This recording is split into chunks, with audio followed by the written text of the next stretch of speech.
Bismillahirrahmanirrahim. Assalamualaikum warahmatullahi wabarakatuh. Alhamdulillah, nahmaduhu wa nasta'inuhu wa nastaghfiruh wa na'udzu billahi min shururi anfusina wa min sayyiati a'malina.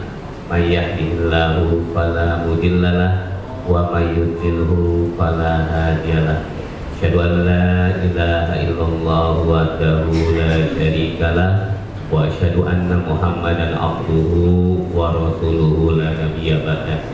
Yang terhormat Ustaz Amrullah, Ustaz Ibu Yono, Bapak Ibu Kepala Sekolah, Wakil Kepala Sekolah, Bapak Ibu Guru, Bapak Ibu staf pegawai di Perguruan Rawamangun, pimpinan cabang Muhammadiyah Rawamangun Pulau Gadung. Alhamdulillah saya senang ya, Pulau Gadung, Rawamangun Pulau Gadung PCM-nya aktif, bahkan masuk di dalam jajaran PCM-PCM yang memiliki reputasi baik. Masjidnya ramai ya, pegawai-pegawainya bahagia datang ke ruangan ini tuh senyum gitu ya, itu luar biasa. Jadi kalau hari ini kita membaca ya, saya tadi jam 5 subuh dikirimin WA sama anggota Majelis Ijazmen PWMDK.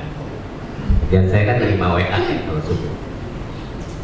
Ustaz, ini benar gak nih ada berita di NTT teman-teman tidak bisa melaksanakan ibadah sebagaimana mestinya?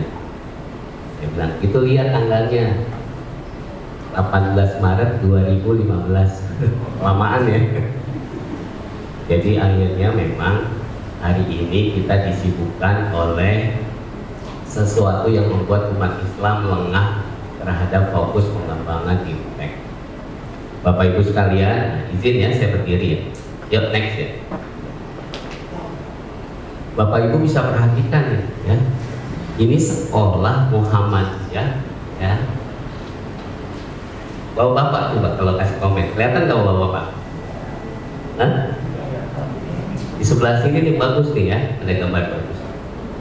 Bapak mungkin bisa komen ya. Ini sekolah Muhammadiyah, kalau nanti berkunjung lagi jalan-jalan ke SD Muhammadiyah Suronatan ya. SD Muhammadiyah Suronatan, SD pertama yang didirikan oleh Kiai Haji Ahmad Dahlan. Nanti mampir ke situ, lebih bagus dari sekolah ini. Ya, lebih bagus dari sekolah ini. Masuk di dalam gang, Suronatan, akreditasi SD-nya nilainya 100. Di dalam gang, akreditasinya nilainya 100. Bayangkan. Jadi saya yakin betul ini bahwa apa yang diikhtiarkan oleh Kiai Haji Ahmad Dahlan ya. Tapi kalau saya baca buku Matahari Muhammadiyah, itu setiap tokoh Muhammadiyah ternyata bukan nama aslinya yang terkenal ya.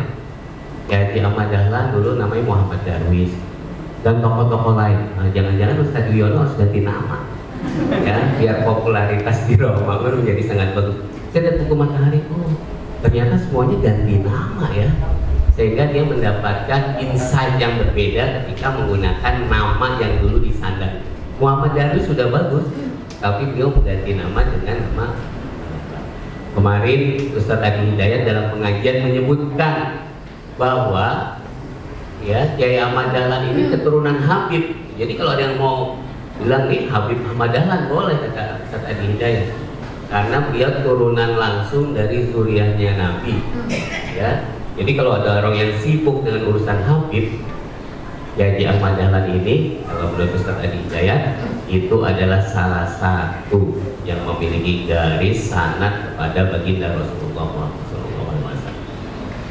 Melihat kreativitas Kiai Ahmad Dahlan, kalau di dalam tata bahasa Arab, Muhammadiyah itu menjadi kurang tepat karena kurang Y1. Ya, kan nulisnya dulu kan Muhammadiyah, J-nya 1. Kalau sekarang Y-nya 1. Ya. Tetapi kita bisa lihat nih bahwa Nabi Kiai Ahmad Dahlan walaupun melanglang buana dia pergi ke benua-benua lain, syarat berarti tadi apa yang disampaikan oleh Ustadz Dwi boleh mengikuti program dari Multazam pergi umroh, biar kita punya spirit yang sama dengan Kiai Ahmad Dahlan. Pergi berkunjung ke Baitullah, melihat fenomena yang dulu pernah dilakukan oleh zaman Nabi, baginda Rasulullah, ya, bagaimana kita bisa menyaksikan jejak perihnya Rasul menegakkan dinul Islam. Pergi. Kalau saja dulu Kiai Ahmad Dahlan tidak berkunjung ke Saudi, mungkin bisa jadi exposure internasional tidak ada. Kiai Ahmad Dahlan masih berkotak di Kauman Jogja, maka dia menjadi seperti HW-nya di Nahdlatul Wathonnya di NTB. Dia tidak memperluas jaringan dan gerak. Tapi bagaimana mungkin itu tiba-tiba dari Sumatera Barat merespon dengan baik apa yang menjadi ide dasar Kiai Ahmad Dahlan. Kalau dalam proses sekarang kita lihat nih, ya, lihat guru cowoknya dan pegawainya nih, ya, gimana tuh guru laki-lakinya? Guru laki-lakinya gimana itu? Kalau cantik ya pasti, ya, masa guru laki-laki cantik ya. Gimana guru laki-lakinya? Lo bayangkan, guru laki-lakinya menggunakan jas, terus dasi kupu-kupu. Nah sekarang saya bertanya Ustaz ini nih, besok berarti nih agenda pembelian seragam baru buat laki-laki jas dan dasi kupu-kupu. Sebelum 18 November ya, Muktamar Muhammadiyah 22, nanti kita bikin kick off Muktamar Muhammadiyah langsung dari Rawamangun. Bapak-bapak ya, guru dan karyawan menggunakan jas dan dasi kupu-kupu. Cakep tuh lihat. Ya kan? Jadi kalau ada pegawai pakaiannya lusuh, mukanya ditekuk, guru laki-laki bajunya belum disetrika, berarti kurang ittiba kepada apa yang sudah dijalankan oleh para pendahulu kita sabiqunal awwalun di Muhammadiyah. Tuh lihat ya, saya tertarik mengamati bapak-bapaknya karena kadang bapak-bapaknya sembarangan. Apalagi tadi naik motornya lawan arah, pakai nemtek lagi. Lengkap ya. Waduh, ini gimana nih? Itu kata beberapa ahli sosiologi itu keadabannya yang tercapik-capik ya, keadaban yang tercapik. Nah, terus kita lihat lagi. Ini saya baru mengamati ini. Nah, ini kan banyak tokoh-tokoh yang sudah membersamai tumbuh kembangnya perguruan Rawamangun ya, PCM Rawamangun Pulau Gadung. Kita bisa lihat. Jadi saya bisa bayangkan nih kalau ada foto-foto di masa lampau, ini berapa tahun sih Pak perguruan ini Pak? Sekarang berapa puluh tahun nih? Tahun berapa dia berdiri? Berapa Pak Ji? Berdiri awal 67. 67 tanggal? Ya, jadi susah mau ulang tahun kita ya. Kalau SD berdiri tanggal berapa SD? Tanggalnya Pak Haji Udeni? 2 Januari. 2 Januari. 2 Januari SD tuh, berarti miladnya 2 Januari 70, berarti sudah 22 tahun. Berapa tahun? 42 tahun. Kalau SMP 52, kalau SMP? 94 Februari 94 Februari 74 ya. Kalau SMA? 82 Tanggal? Juli 8 Agustus kali Pak. Mukanya kalau dibuka resminya tak Dilihat di akte pendirian. Jangan waktu menerima murid. Kalau 3 tahun kan terima murid kan jadi nggak itu. Waktu didirikan. Kalau di Korea Selatan dinyatakan hamil sudah dihitung anak. Dites, pack, positif. Kalau kita deg-degan ya kalau positif ya. Langsung dibawa ke rumah sakit. Positif, di situ baru langsung dihitung. Ya, dihitung. Kalau di kita kan lahir baru dihitung. Ya, kalau di Korea dinyatakan hamil, dia langsung dihitung umur. Maka dia setahun lebih tua dari umur asli. Ya, setahun lebih. Nah, ini yang bisa membingkai bahwa ketika nanti kita mau menghadapi, mudah-mudahan sampai nih ya, misalnya ada momentum gitu perguruan Rawamangun 100 tahun kah atau berapa gitu, kita punya monumen ya. Saya pernah ke salah satu sekolah di Cina itu, jadi kalau kita masuk pintu gerbang itu sejarah sekolah ada loh, dipasang foto-foto. Jadi guru baru itu, pegawai baru, dia bisa mengambil inspirasi dari para pendahulu. Luar biasa ya ini dulu jadi guru. Jadi nggak ada kepala sekolah yang sombong, songong sama pimpinan cabang. Ya, ini zolim nih, uang makan nggak dikasih, nggak ada kebetulan. Karena memang persyarikatan Muhammadiyah pasti dulu di awal didirikan termehek-mehek. Mungkin kapital. Jadi ada pemodal besar, saya punya uang 100 miliar bikin sekolah. Karyawannya saya rekrut menjadi pegawai. Ya, maka dia statusnya adalah sebagai sumber daya manusia yang digaji secara baik oleh si perusahaan. Nah, tetapi kalau Muhammadiyah kan tumbuh dari bawah. Nah, maka Bapak Ibu sekalian, kalau ada yang merasa tidak nyaman terus pergi meninggalkan ASN, nggak apa-apa. ASN yang diambil tapi niatannya adalah syiar dakwah. Kalau yang lain nggak usah diomongin, biarin orang dia udah nggak betah di sini. Yang ada di sini jangan lihat-lihat jadwal penerimaan ASN terus. Nanya lagi, jadwal kapan sih keluarnya gitu? Bentar, April WA lagi, udah muncul belum? Mei katanya. Jadi nggak tenang. Ya, jadi nggak tenang. Udah Bismillah aja. Kalau udah di sini berdedikasi, Bismillah, udah ya bahagia. Karena kebahagiaan itu tidak hanya semata-mata diukur oleh materi. Nanti punya suami yang soleh, setia, ya kan? Nanti ke ke Turki bareng gitu ya, umroh bareng, bisa dibayangkan loh. Nanti Ustaz Dwi merancang, Ustaz Dwi kalau hari ini nabungnya 500.000 sebulan, biaya umroh berapa sih Ustaz Dwi? 25. Tapi ada subsidi kan, berarti 20 jutanya ya. Jadi minjemnya cuma 5 juta berarti ya, 20 jutanya dikasih subsidi. Subsidi banyak ya, subsidi banyak dari kinerja dan lain sebagainya bisa dilakukan. Jadi saya pikir ini menjadi tombak sebagai dasar. Pegawai jangan merasa cuma tukang cleaning service ya. Sambil nyapu tuh sambil doa, sambil kalau orang kampung tuh sambil selawat gitu ya, sambil nyanyi-nyanyi yang baik gitu ya, bersenandungnya yang membuat motivasi itu yang bergairah gitu untuk menunjukkan bahwa kita ini dalam hidup ekosistem yang sangat luar biasa. Tapi kalau dengan melihat banyaknya kutipan-kutipan ayat gitu ya, pasti tidak akan mungkin seorang yang kerja di perguruan Muhammadiyah Rawamangun dia bisa sangat abai, lalai terhadap apa yang dia lakukan.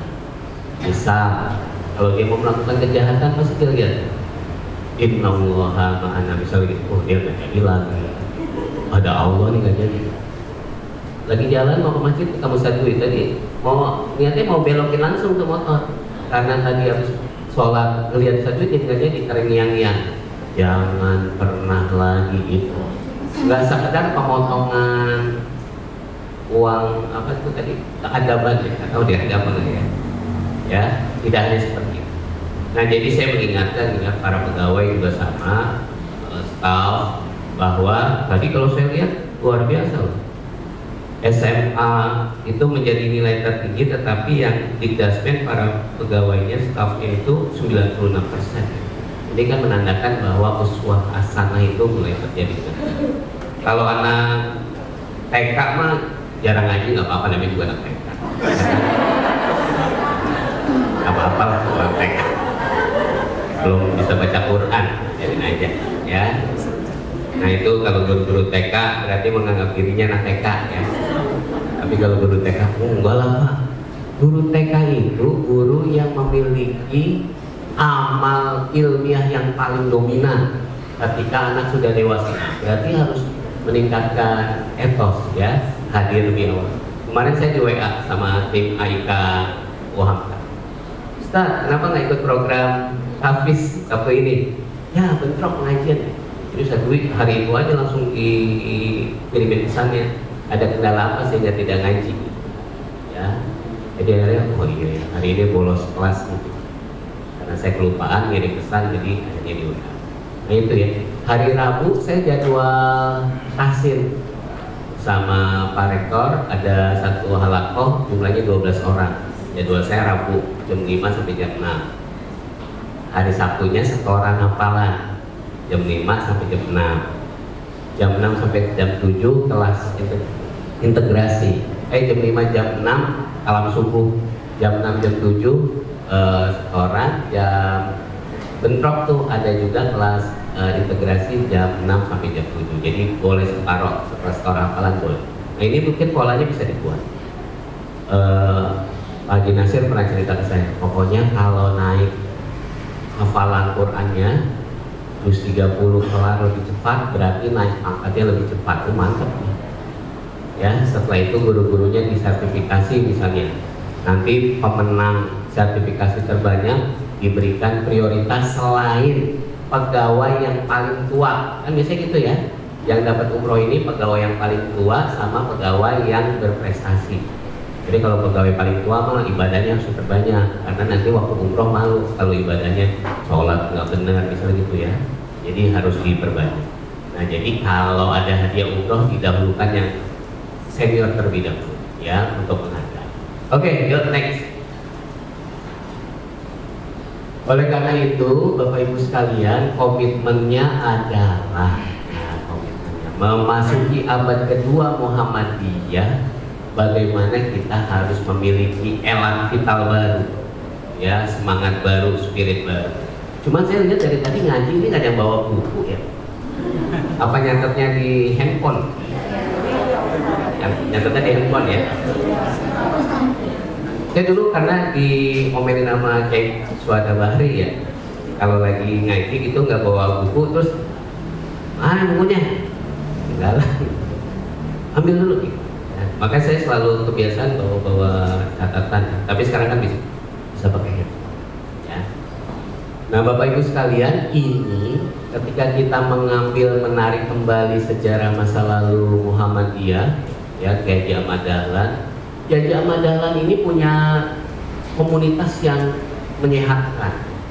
Ya, ada Kiai Suja yang kalau ngomong berapi-api, ya.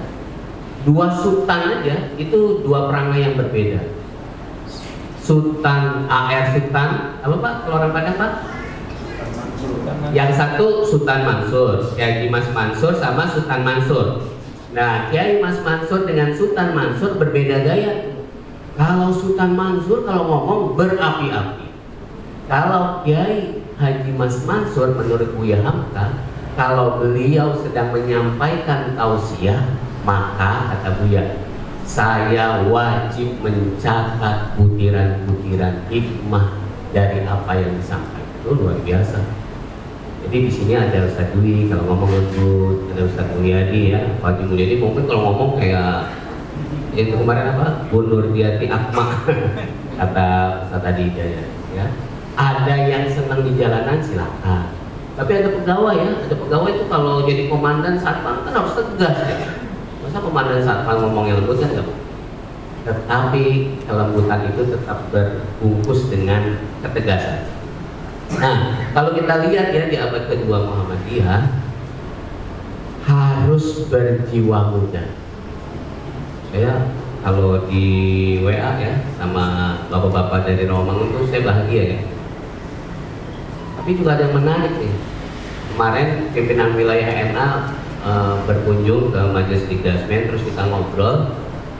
Salah satunya ada idiom ya, bahwa NA itu nenek-nenek Aisyah. Nah, bos NA udah nenek-nenek juga, sama seperti Aisyah. Nah, ini ibu-ibu muda, ya setelah kegiatan ini, pengajian ke depan, hidupkan Nasyatul Aisyah ya di perguruan cabang Muhammadiyah Rawamangun ini, biar siarnya semakin meluas. Ajak tuh komite-komite ibu-ibu yang pengen ngaji tetapi dia punya hijab batas, nggak bisa baca Quran dan lain sebagainya. Saya di Muhammadiyah Suronatan tadi menarik tuh, waktu saya berkunjung ke Muhammadiyah Suronatan itu saya bawa teman dari salah satu agama yang berbeda, nggak pakai jilbab, terus sama kepala sekolahnya Muhammadiyah Suronatan itu dikasih kerudung. Miss, ini ada kerudung bagus sekali, kami berikan hadiah untuk Miss, dipakai sebagai kenang-kenangan ya, oleh-oleh. Kalau mau coba bagus apa tidaknya boleh dipakai sekarang. Di sebelah situ ada kaca, nanti Miss bercermin di situ. Indah pasti. Terus dipakai. Jadi selama teman saya ini yang nggak pakai jilbab berkeliling ke sekolah, dia jadi pakai kerudung. Maka banyak orang yang tidak sepakat kalau di depan sekolahan itu ditulis kawasan wajib jilbab. Bayangkan tuh kalau bapaknya suruh pakai jilbab. Kawasan wajib jilbab, kawasan berbusana Islami. Kalau kata Prof. Haidar Nasir nggak usah gitu-gitu ya, kita buka aja yang inklusif. Nanti kalau ada orang yang berpakaian kurang pantas tadi tuh, berarti security akan memberikan hadiah. Kan kalau kita masuk ke mana itu beberapa masjid di Malaysia kan gitu ya, disuruh pakai mukena atau apa tuh, disuruh pakai. Terus kita yang perempuan-perempuan ibu-ibu tuh langsung walaupun udah pakai jilbab gitu ya, dia menggunakan mukena itu karena cantik, bagus gitu, bisa foto-foto gitu. Nah mungkin itu menjadi bahan pemikiran bahwa siar dakwah bisa jadi dengan cara yang berbeda. Allah mengingatkan kepada kita itu, Fabima rahmatin minallahi lintalahu walaupun tafadzon khalidul qalbi lan fatul. Jadi kalau dengan rahmat Allah lah, nah itu tadi ya. Jadi rahmat Allah ini yang menjadi catatan penting. Nah mudah-mudahan inspirasi dari para senior ya yang membina para kader-kader muda bisa terus. Yang kedua itu sifatnya terbuka. Ya terbuka. Kemarin beberapa hari yang lalu kan sibuk Nisfu Sahabat ya. Wah, guru-guru Muhammadiyah tuh rame tuh. Ada 2 blog. Ada yang menulis di status ya.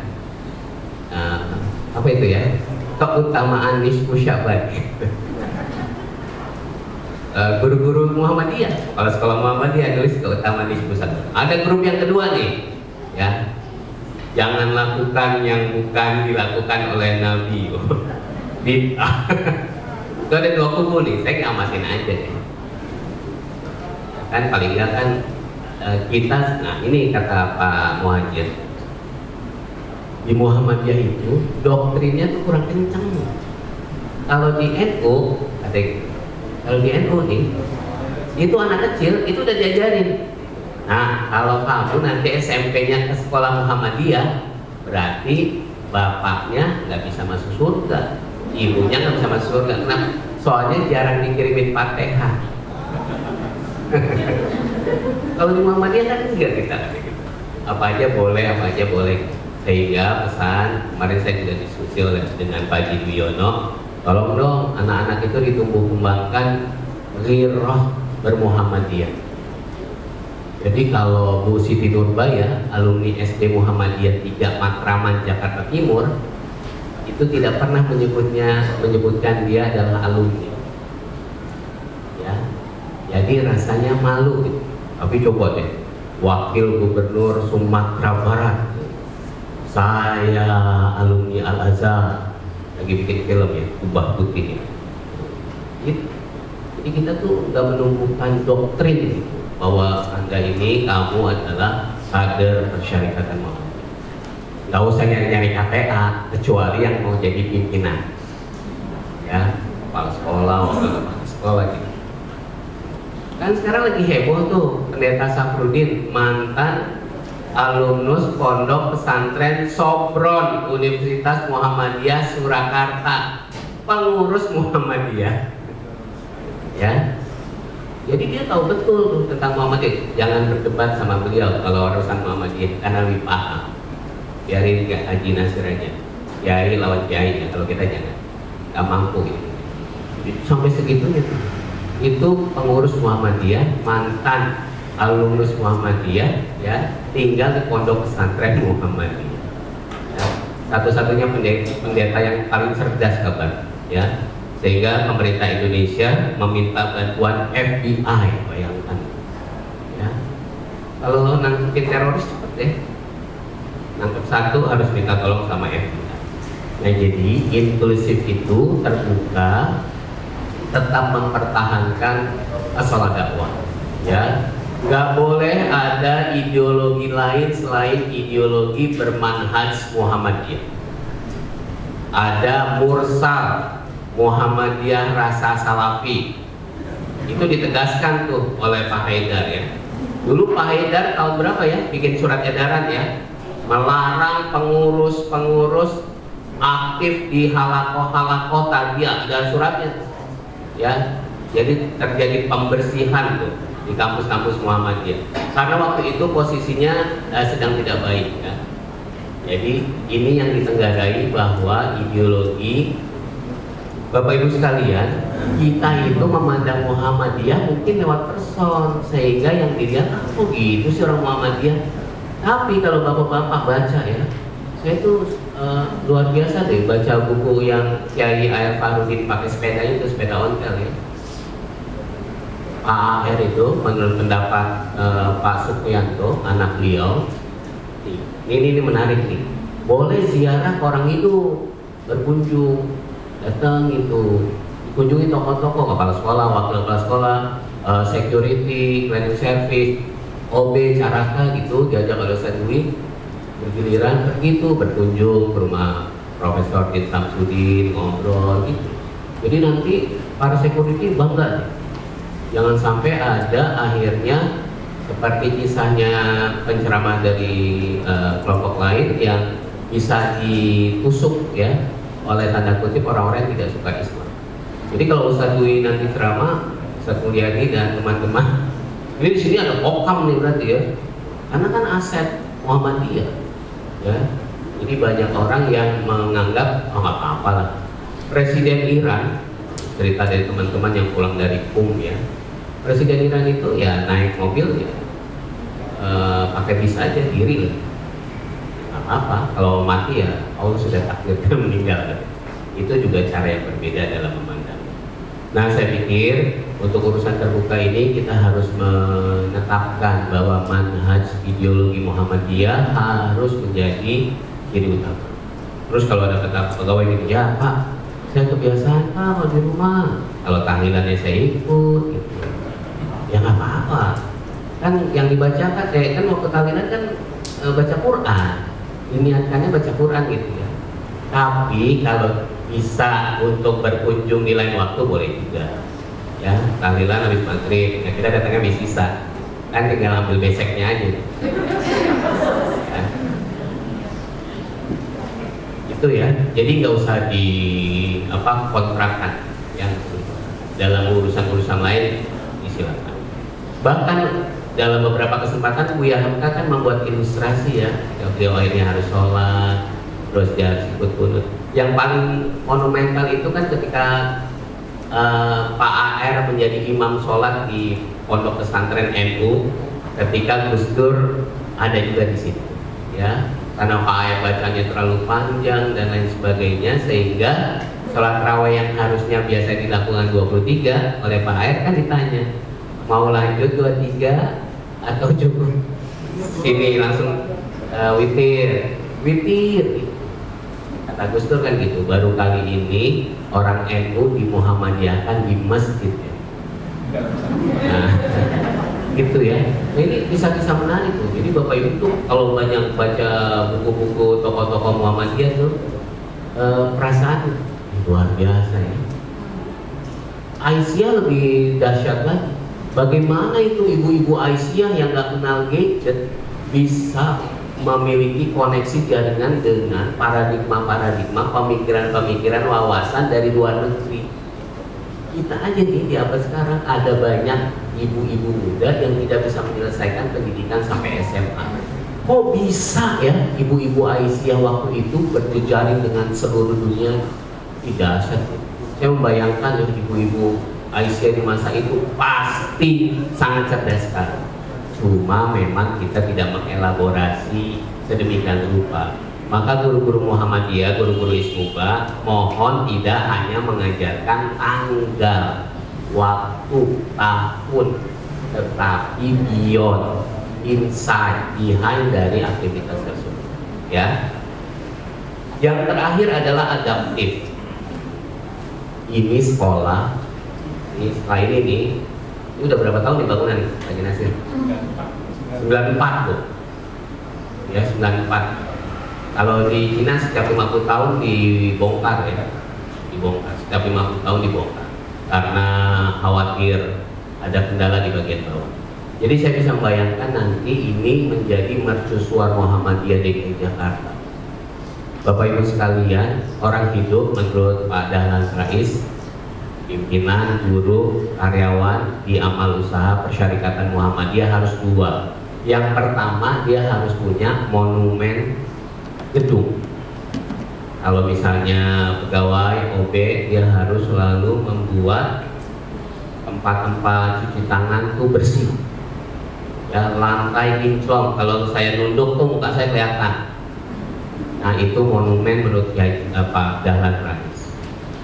Yang kedua, monumen prestasi. Ya, ini juga menjadi hal catatan khusus. Jadi Bapak Ibu sekalian, kalau bikin RPP, RPP-nya yang sungguh-sungguh. Kalau bikin desain pembelajaran yang sungguh-sungguh. Kalau kita melaksanakan aktivitas yang sungguh-sungguh. Karena itulah catatan kebaikan kita di persyarikatan. Itu yang paling penting, komitmen kita untuk Muhammadiyah memasuki abad. Yuk next. Saya Islami Warga Muhammadiyah PHIWM, ya PHIWM.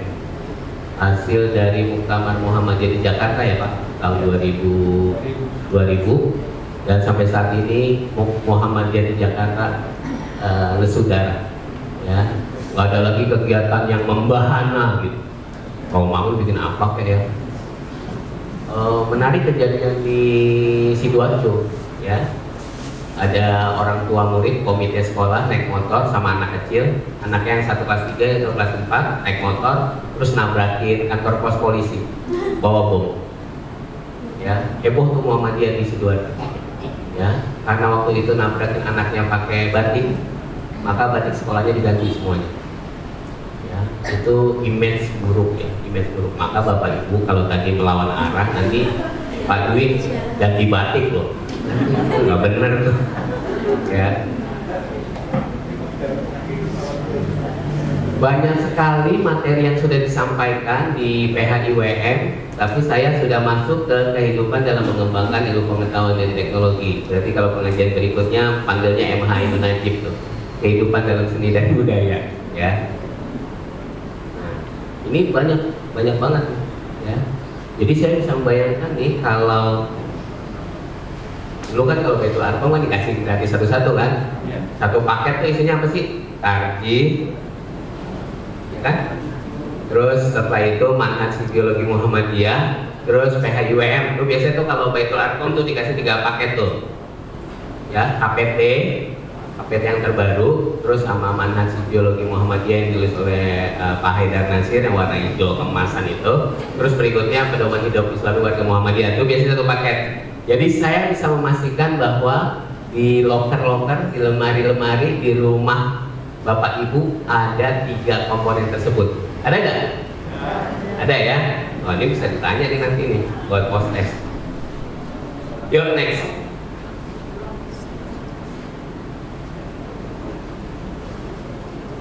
Di PHIWM tersebut, ya, yang pertama itu menyatakan bahwa setiap warga Muhammadiyah wajib untuk menguasai dan memiliki keunggulan dalam kemampuan ilmu pengetahuan dan teknologi sebagai sarana kehidupan yang penting untuk mencapai kebahagiaan hidup di dunia dan di akhirat. Bapak Ibu sekalian, tadi Ori sudah membacakan ya ayat di surat Al-Qasas ayat 77. A'udzubillahi minasyaitonirrajim. Bismillahirrahmanirrahim. Wabtaghi fima ataqallahu darul akhirah wa la tansa nasibaka minad dunya wa ahsin kama ahsanallahu ilaika wa la tabghil fasada fil ard innallaha la yuhibbul mufsidin.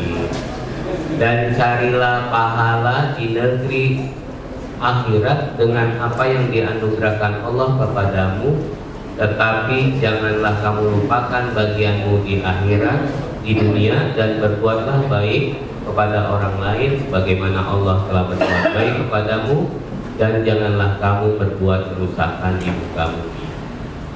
Ya. Nanti Bapak Ibu sekalian ada program jelang Ramadan misalnya ya. Tanggal berapa kita puasa? 2 ya, tanggal 2. Pemerintah kemungkinan besar tanggal 3 ya. Tapi Malaysia juga tanggal 2. Ya, Malaysia juga tanggal 2. Kalau menurut kalender global sih puasanya tanggal 2. Ya, puasanya tanggal 2. Yuk next. Oleh karena itu, melihat apa yang sudah dituliskan di surat Al-Qasas ayat 77 tadi, maka Bapak Ibu hendaknya haus terhadap prestasi. Nanti Ustadz Dwi sebagai ketua majelis bikin the best of employee misalnya gitu ya. Pekerja terbaik, guru terbaik, OB terbaik, security terbaik. Ya kalau terbaik nanti tinggal dikasih rebusan jagung karena minyak goreng mahal. Kata mak jangan kebanyakan makan minyak goreng. Ya. Itu tapi boleh juga loh di sini jangan ada gorengan-gorengan lagi, semuanya serba rebusan ya. Serba rebusan. Jadi yang digoreng dilarang. Kita latihan ya. Di UHAMKA ada program namanya I Help You. Setiap bulan perut bapak-bapak diukur lingkar perutnya. Ada kuesioner berapa banyak makan gorengan minggu ini. Ada itu, ada kuesioner saya kirimin ya. Jadi itu tiap bulan ada program I Help You ya. Islamic ke U-nya itu UHAMKA. Jadi diukur, satu mah lolos sensor nih, ya. Yang lain-lain tuh diukur, terus dimasukin. Ada kategori hijau aman, satu kontrak, udah di ruangannya tinggal tempel, ya nggak usah diperiksa lagi gitu, ya. Siapa lagi nih ya? Tapi security ini kayaknya perlu kuning misalnya gitu ya. Pak Sugi mah aman nih. Ya, yang kurus-kurus mah aman. Nah itu kalau yang gemuk melebihi batas itu dikasih tanda merah. Nah itu diintervensi terus tuh, nggak boleh makan gorengan. Jadi diingetin. Nanti ada kuesionernya. Programnya namanya I Help You kalau di UHAMKA ya. Saya membantumu tapi Islamic bagi ke belakangnya U ya. Nah ini menarik ya untuk dilaksanakan biar kita terbebas. Jadi Bapak Ibu sekalian, saya diminta oleh teman-teman di komunitas kelapa sawit. Dokter, ini ya jadi pembina saya. Ngapain? Ini kelapa sawit. Jangan. Karena saya kena pasal akademik. Masa dokter lingkungan membolehkan perubahan lahan menjadi kelapa sawit. Nah itu godaannya banyak ya kelapa sawit. Jadi kalau kita lihat kan di IKN juga kan itu tanaman industri ya. Saya pikir tadinya hutan belantara ya. Oh ternyata tanaman industri. Pantas bisa kemah di situ. Ya, kita juga bisa nih kemah di sini ya. Satu bikin kemah lah, kita bikin kemah yang berbeda ya. Oke, yuk next. Ada kutipan bagus dari Prof. Din Samsudin ya. Prof. Din salah satu yang wajib dikunjungi oleh Bapak Ibu ya. Berkunjung ke rumah beliau di Ragunan, dekat dari kandang macan loh. Jalan kaki nyebrang gitu, itu udah rumah Prof. Din. Kata Prof. Din mengingatkan kepada kita, siapapun yang bermuhammadiyah sama saja dia sedang hidup berfisabilillah, hidup di jalan Allah. Oh, Masya Allah. Saya merasakan ya, kalau Bapak Ibu datang ke perguruan ini, hadir masuk gerbang ya, disapa oleh security. Assalamualaikum Ibu, Assalamualaikum Pak gitu. Ibu juga jawab salam dong, Waalaikumsalam gitu, jangan gitu doang ya. Nah setelah itu masuk, disapa oleh OB juga sama kalau lagi nyapu. Assalamualaikum Bu, Assalamualaikum Pak, Assalamualaikum nah gitu. Siapa yang lewat Ibu disalaman ya. Jadi orang tuh nyaman ya. Ada kalau masuk gerbang itu, kalau kita datang terus nggak ada yang nyapa, kan celingukan ya. Terus kita lewat, siapa itu ya? Malah nggak kita keluar juga. Sapa, yaitu bagian dari jihad fisabilillah. Nah, mudah-mudahan kita semua diberikan komitmen oleh Allah untuk hidup bersama Muhammad. Yuk, next. Buat yang masih tergila-gila dengan ASN, ya, kalau dapat nggak apa-apa rezeki, ya. Tapi kalau kita tergila-gila itu kita sudah mulai. Saya nggak tahu ya, karena saya dulu dididiknya oleh Prof. Almarhum Komari Anwar. Ya. Beliau selalu bilang gitu, jangan syirik ngejar-ngejar PNS gitu. Jadi kata-kata itu disebut-sebutin terus. Jadi saya jadi takut ya. Nah ini mungkin karena mantan-mantan PI kan gitu ya. Mantan-mantan PI itu biasanya punya, kalau sekarang bilangnya itu alirannya jadi aliran keras ya. Karena berpikiran bahwa yang berhamba selain kepada ilah itu adalah tauhid gitu. Jadi kita ya ilah kita ya nggak ada kecuali Allah. Nah ini yang akhirnya membuat saya juga terdogma ya, punya pandangan yang khusus. Ya nggak usah. Tapi setelah dewasa mungkin kalau dia mau ngambil nggak apa-apa. Karena kalau tidak kita isi para ASN dengan kader-kader Muhammadiyah, akhirnya kita juga merasa terasingkan. Tetapi bukan menjadi hamba berhala baru. Ya. Ini ada guru honorer, namanya Ihsanur Wicaksono. Ya. Dia kerjaan utamanya guru honor, ya, sampingannya bisnis anggrek, ya. Nah ini nanti para caraka, security, OB boleh bikin usaha tuh kalau ada tanah-tanah kosong gitu, tanemin. Pulang kerja kan jam berapa sih? Jam 3. Nah, tanam tuh. Kemarin beberapa kepala sekolah udah diajak yang saya duit pergi berkunjung ke Pulau Kambing. Itu ada salah satu rumah kreasi Indonesia kalau nggak salah, bikin hidroponik yang sangat baik sekali. Saya memastikan bahwa kalau Rawamangun punya seperti itu, anak-anak kita di rumah tidak akan mengalami stunting. Anak-anak stunting ini bukan anak miskin yang tidak punya makanan, tetapi anak-anak orang kaya yang asupan gizinya kurang memenuhi.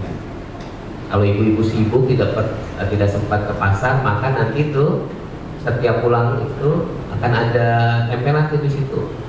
Apa itu namanya? Kalau di Pulau Kambing namanya donasi sayur buat janda ya. Ditulis tuh, kalau di sini ya jangan pakai jandanya, donasi sayur gitu aja. Ya. Gak enak banget kan mau ngambil buat janda kita ambil ya. Nah itu tinggal dipasang tuh, jadi ada box gitu. Nah nanti saya beri contoh ya, ada pesantren Al-Itiqoh di Ciwidey di Bandung yang menjadi hulunya dia adalah ekonomi hijau. Saya membayangkan nih kalau Rawamangun punya kewaspadaan terhadap hal tersebut. Jadi nanti pulang tuh tinggal ngambil tuh tanaman-tanamannya. Ya, jadi akhirnya guru-guru bisa memasak. Kalau manual kan nanam kangkung dan bayam itu 21 hari. Namanya itu 21 hari pasti itu. Ya. Nah kalau ada bapak ibu mau menanam yang berbeda, ya Pak. Saya mau nanamnya stroberi Pak Gufron, boleh aja. Cuman kan tinggiannya berapa di sini? Ya. Tinggiannya berapa kan? Kalau stroberi kan sekitar 500 mPl kan. Kalau di sini kan pasti udah sekitar 1000 ini, nggak mungkin lah. Ya dia bisa ini. Oke, nah ini yang paling penting. Jadi kalau bapak ibu kreatif itu mengingat bahwa urusan dunia dan akhirat bersatu padu, kita bisa punya solusi. Yuk next. Yang kedua, ini nih yang kedua nih. Setiap warga Muhammadiyah harus memiliki sifat-sifat ilmuwan, yaitu kritis, terbuka menerima kebenaran dari manapun, serta senantiasa menggunakan daya nalar. Nanti Ustaz Dwi datengin nih ahli expert ISS untuk melatih para cleaning service misalnya. Diajarin cara, nah ini kan kacanya nih ya, membersihkan kaca, cara menyapu, ya cara membersihkan sabang api itu pojok-pojok. Jangan Pak, sabang api jangan dibersihin. Kenapa? Kalau benjol anak gampang dikasih ke luka ya bisa. Nah ini Allah sudah mengingatkan kepada kita di Quran surat Az-Zumar ya, ayat 18.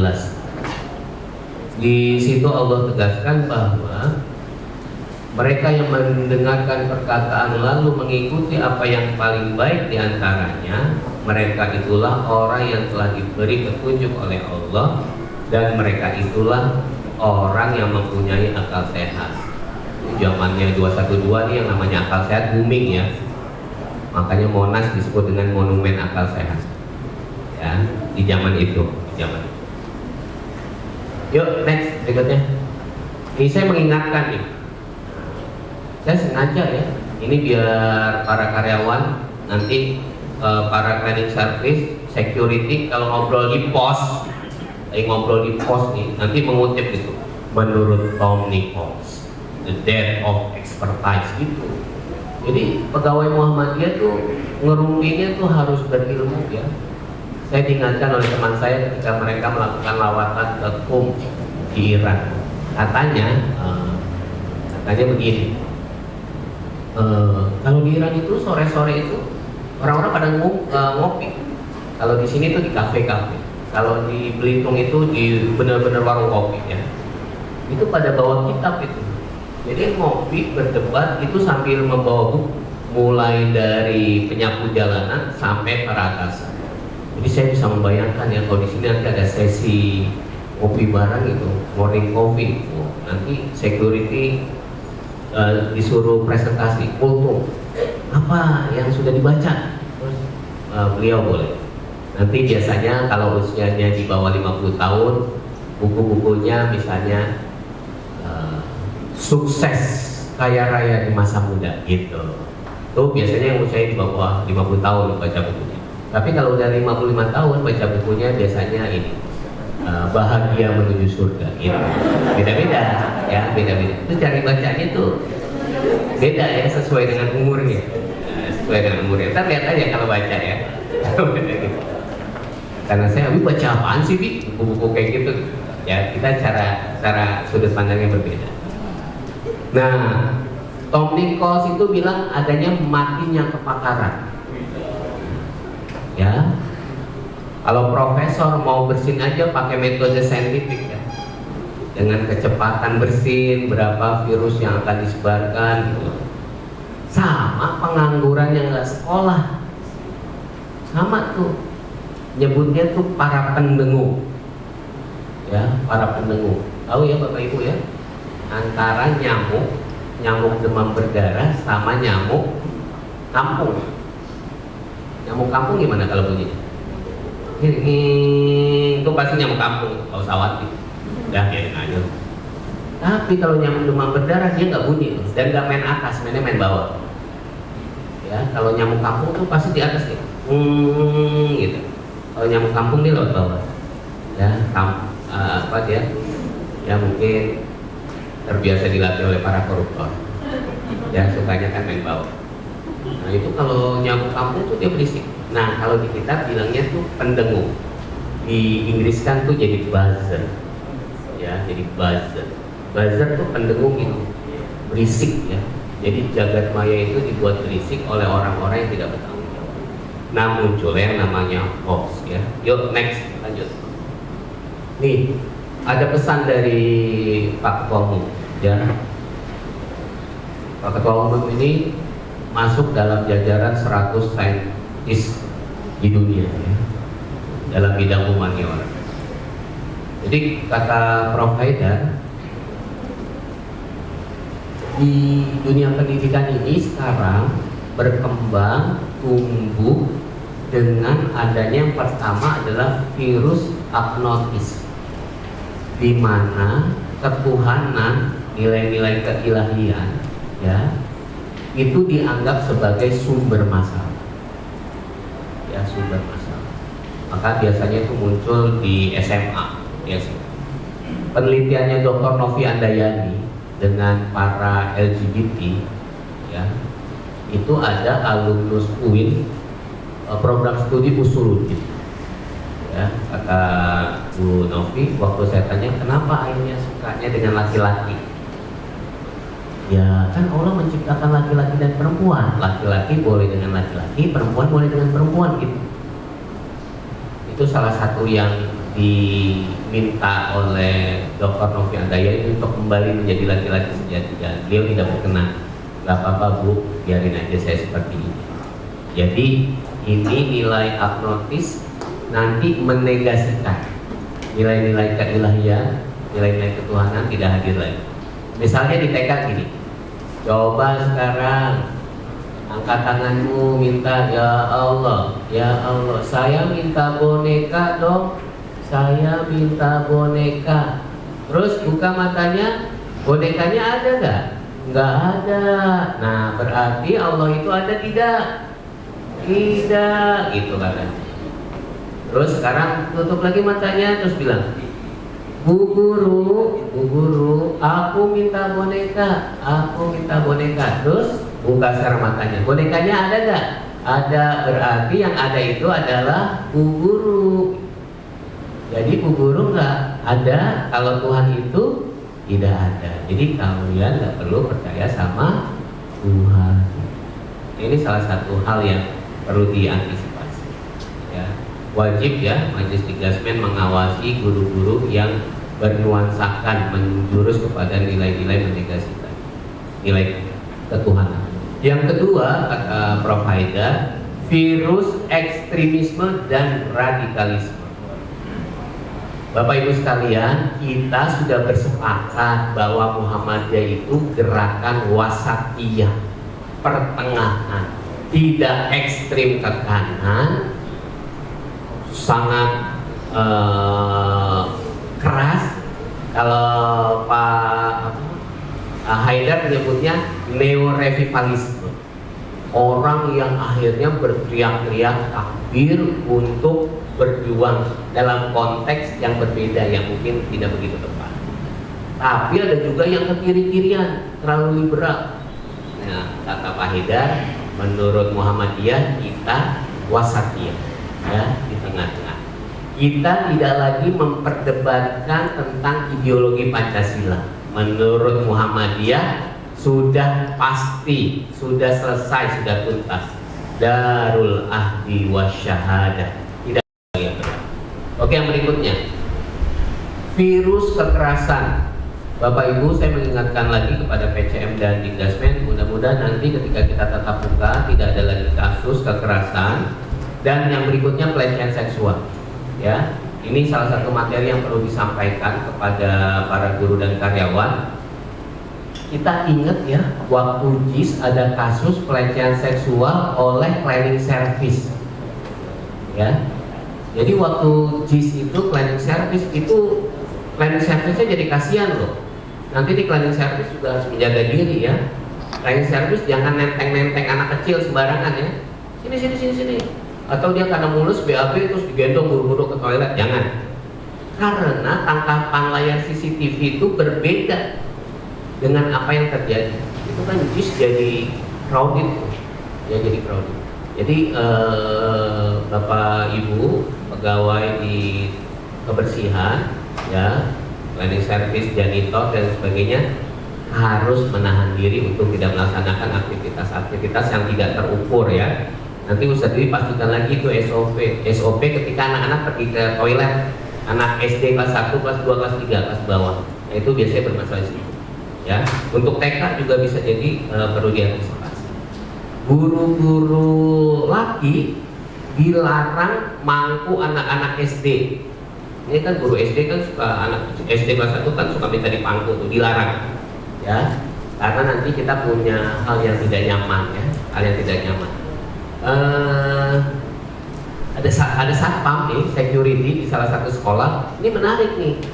Jadi sejak TK anak itu sekolah di tempat tersebut, di perguruan itu, sehingga si satpamnya sangat akrab dengan anak ini. Sehingga waktu anak ini turun dari mobil, terus anak itu kan akhirnya seperti minta dipeluk.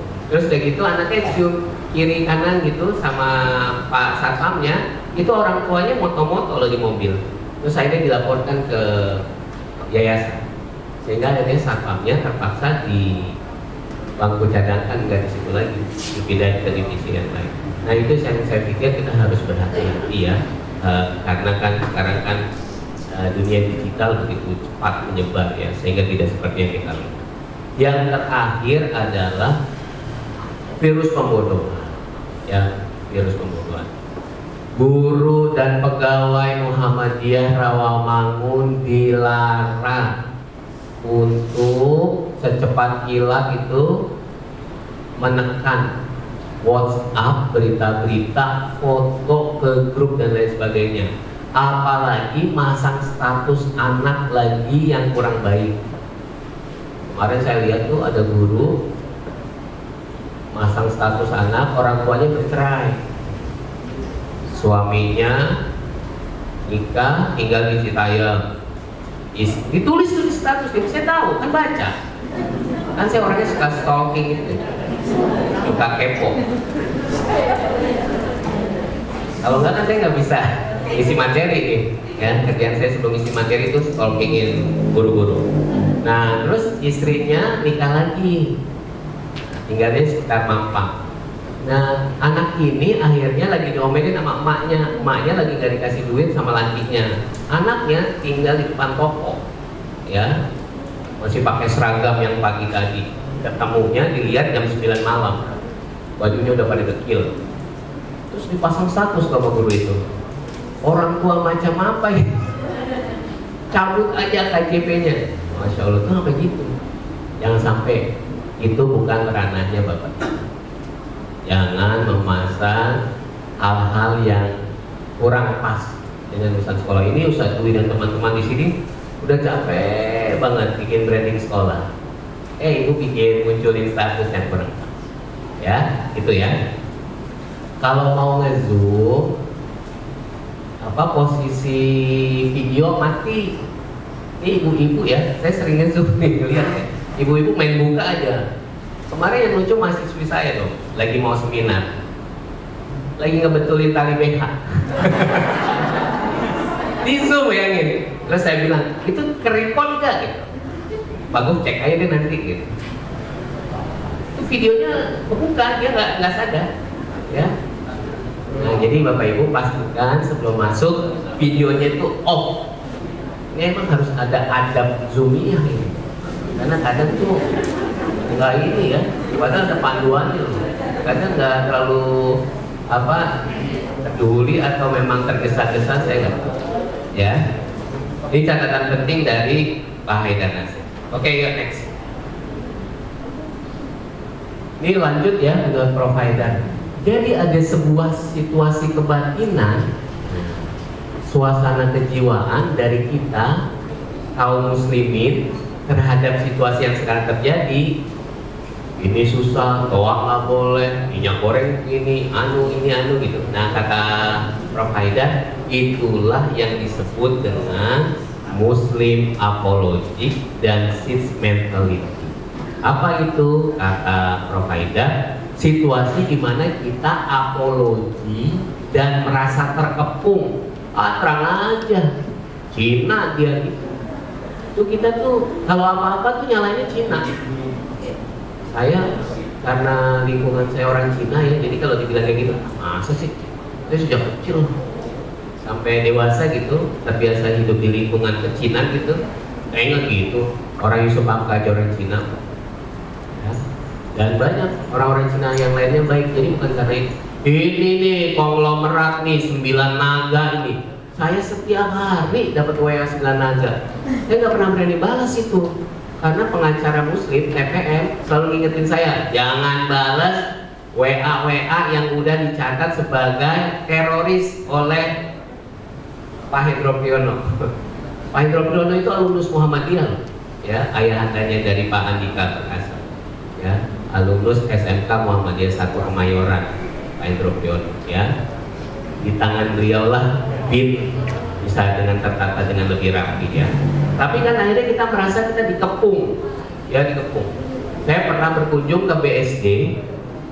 Saya datang tuh ke rumah Pak Rektor ITBAD, Prof. Muhair Pakana. Terus kata Pak Muhair, bayangin nih Prof, ini tembok punya Cina semua. Bang, ente ekonomis Islam ngomongin masih Cina-Cina aja gitu. Beli dong tanahnya, nggak punya duit. Ya kan gitu. Nah, itu yang akhirnya merasa, apalagi pas kemarin diumumkan tuh, wakil otorita IKN adalah yang pemilik BSD, lu langsung aja tuh kan Cina lagi gitu. Ya. Nah, ini yang akhirnya membuat kita seperti terkepung. Itu mengutip istilahnya Pak Haidar ya. Sesungguhnya kita yang ketinggalan. Itu gimana nggak mau ketinggalan? Nanti ada data tuh. Main handphone aja sepanjang hari loh. Saya pernah ke CSIS, perpustakaan CSIS, itu ketemu dengan Bapak Pandi Raja Silalahi, ahli ekonomi. Rambutnya kan putih semua. Saya sampai di situ jam 7 pagi. Pak Pandi lagi baca koran loh. Saya kan karena kebiasaan muslim. Assalamualaikum, selamat pagi Pak Pandi. Waalaikumsalam. Ya silakan. Jam 7 pagi loh udah di perpustakaan. Kita jam 7 lagi ngapain? Makan nasi uduk paling. Saya karena kepaksa aja itu butuh data Z Indonesia yang dikumpulkannya oleh CSIS. CSIS itu kan think tanknya Orde Baru selama 32 tahun. Semua dokumen Indonesia ada di situ. Berkunjung deh di Jalan Tanah Abang 2. Itu sepuh-sepuh loh lagi pada baca buku. Pantes ya dia pinter. Udah senior masih baca, jadi nggak mungkin lupa. Orang tuh pikun, pelupa, destructure for function, degeneratif, karena dia tidak pernah mengoptimalkan fungsi itu. Misal otak dia nggak pernah pakai, maka dia degeneratif, pikun.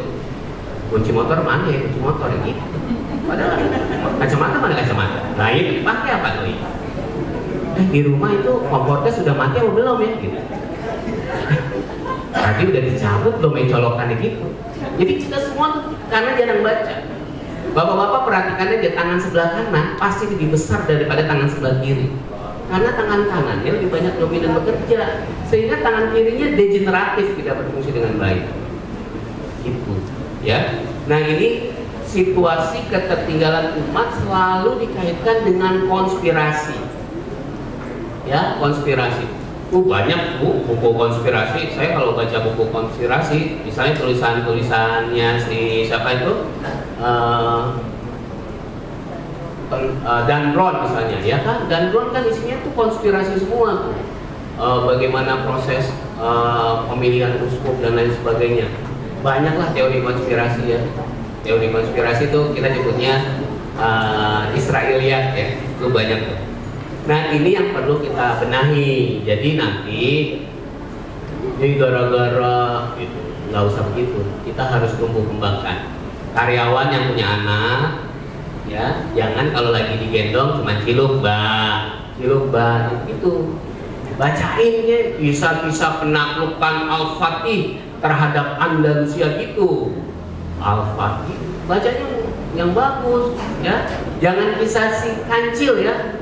SD Muhammadiyah jangan bacain dongeng-dongeng gitu. Itu dongeng untuk orang dewasa. Kancing ada buku judulnya Sikabayan, ditulis oleh kepala sekolah SD Sukabumi berapa gitu, kepala sekolah SD negeri. Ditulis tuh Sikabayan lewat, terus Nyi Iteng juga lewat, terus Sikabayan menoleh kepada Nyi Iteng. Sikabayan berkata, aduh, ya apa ya, pantatnya Nyi Iteng seksi sekali gitu, payudaranya besar gitu. Itu buku buat anak SD. Jadi Bapak Ibu pastikan beberapa dongeng itu memang untuk arena percakapan orang dewasa di rumah makan. Itu arena percakapan, ya. Gimana mungkin kita akan mengajarkan bahwa ada seorang anak minta nikah dengan ibunya? Moral apa yang mau diajarin? Nggak ada, ya. Jadi Bapak Ibu harus memilih bahan bacaan yang baik untuk anak-anak kita. Oke, yuk next.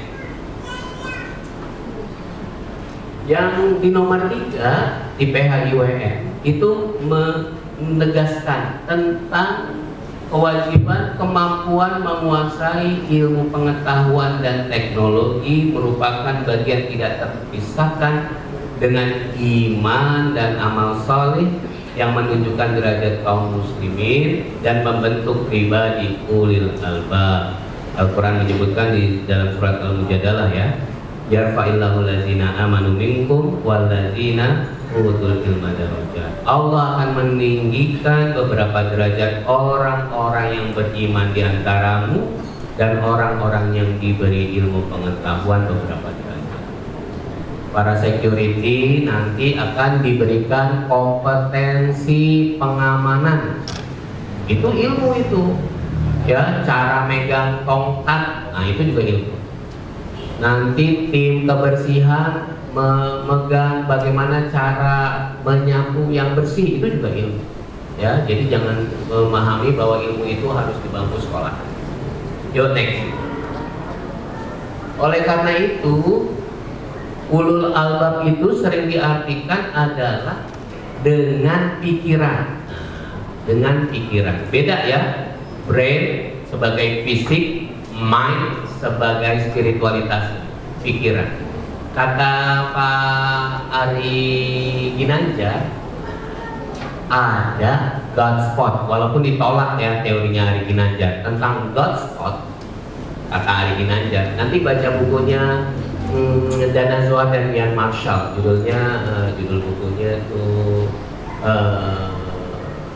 spiritual question atau emotional question. Dana Zohar dan Ian Marshall. Kata Ari Ginanjar gini, ada sebuah titik yang namanya God spot. Misalnya begini, petugas kebersihan lihat sampah nih, udah bukan tugas gue. Nah, itu berarti dia melanggar bisikan Tuhan. God spot. Jadi itu Allah tuh ngasih kiri pesan, ayo bersihin dah sebelum pulang gitu. Kalau udah pulang juga depan gerbang, lihat sampah lagi, balik lagi. Gak enak dilihatnya. Nah itu benar tuh. Itu yang disebut dengan God spot. Guru nih udah selesai ngajar, FPP-nya tadi belum rapi ya, balik dulu deh sebentar. Nah itu berarti dia mengikuti perintah God spot. Itu kata Ian Marshall dan Dana Zohar. Nah oleh karena itu, pikiran, mind, perasaan, heart, gaya pikir, intelek, ya, insight, pemahaman dan kebijaksanaan perlu menjadi bagian penting dari ulul albab. Yuk berikutnya. Nomor 4, setiap warga Muhammadiyah dengan ilmu pengetahuan yang dimiliki mempunyai kewajiban untuk mengajarkan kepada masyarakat. Nanti Pak Sadwi kirim nih guru-guru, karyawan, security ke daerah Indonesia terpencil, tertinggal, terluar, terdepan gitu ya. Misalnya Rawamangun, Merawat Indonesia. Tema pokoknya nih, kirimin nih guru-guru senior yang gajinya udah 10-12 juta, kirim, taruh ke Papua ya. Selama sebulan. Makan sagu tiap hari ya. Gitu tuh, kirim ke Pulau Buton ya. Nanti jalan-jalannya ke Wakatobi. Kirim ke Pulau Buton. Dari Makassar perjalanan 2 jam lagi. Atau dikirimnya dari sini aja nih, dari Tanjung Perak ya menuju Papua tuh. Barang-barangnya semuanya satu. 6 hari baru nyampe.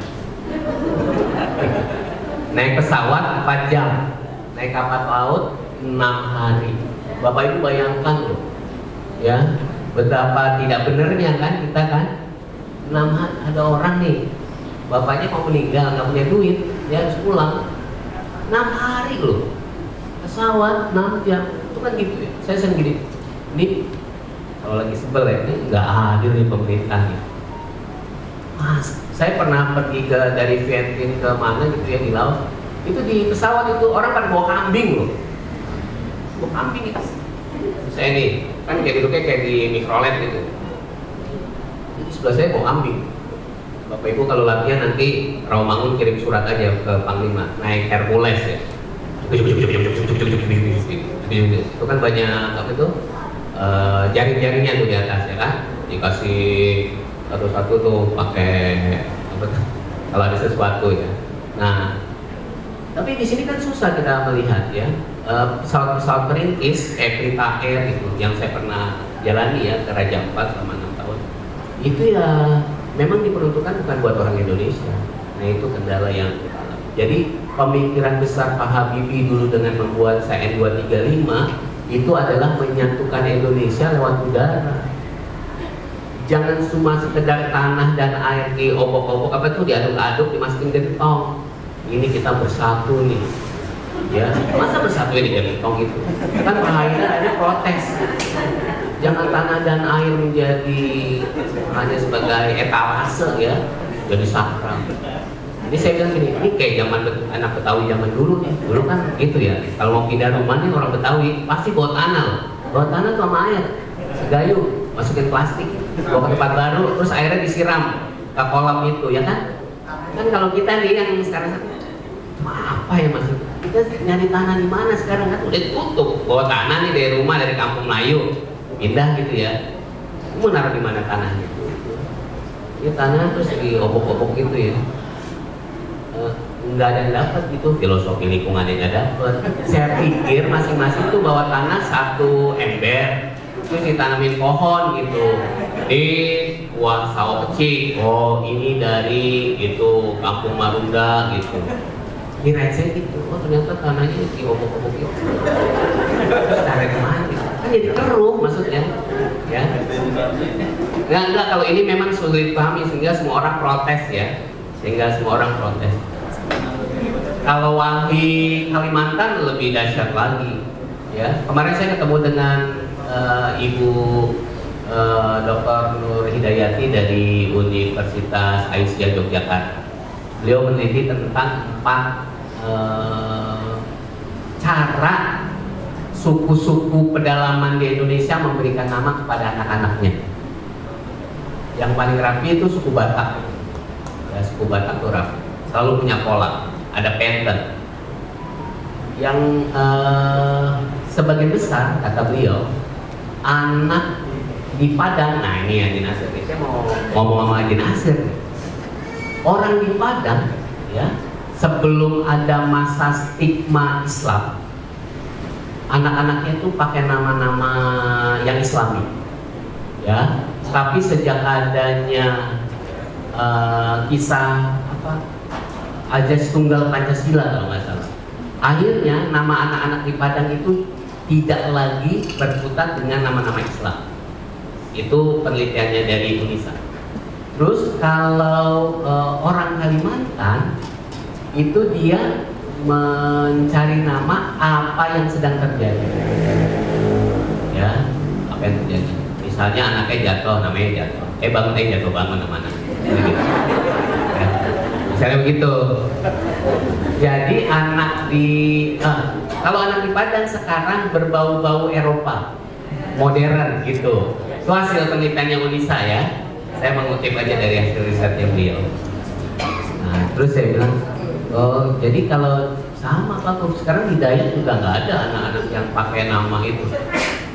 Anak di orang-orang di Padang katanya ketika masa Orde Baru maka menamai anaknya dengan nama-nama Jawa karena nama Jawa lebih komersial. Saya langsung ingat, oh iya, teman saya ini orang Padang namanya Dwi Harmelia. Gitu. Nah itu karena nama Jawa lebih komersial. Ya. Penelitiannya unik sih. Jadi guru-guru sosiologi itu kalau ngajar anak tuh ngajar tuh maksudnya begitu gitu. Yang bikin anak-anak tuh jadi tertarik dengan ilmu itu.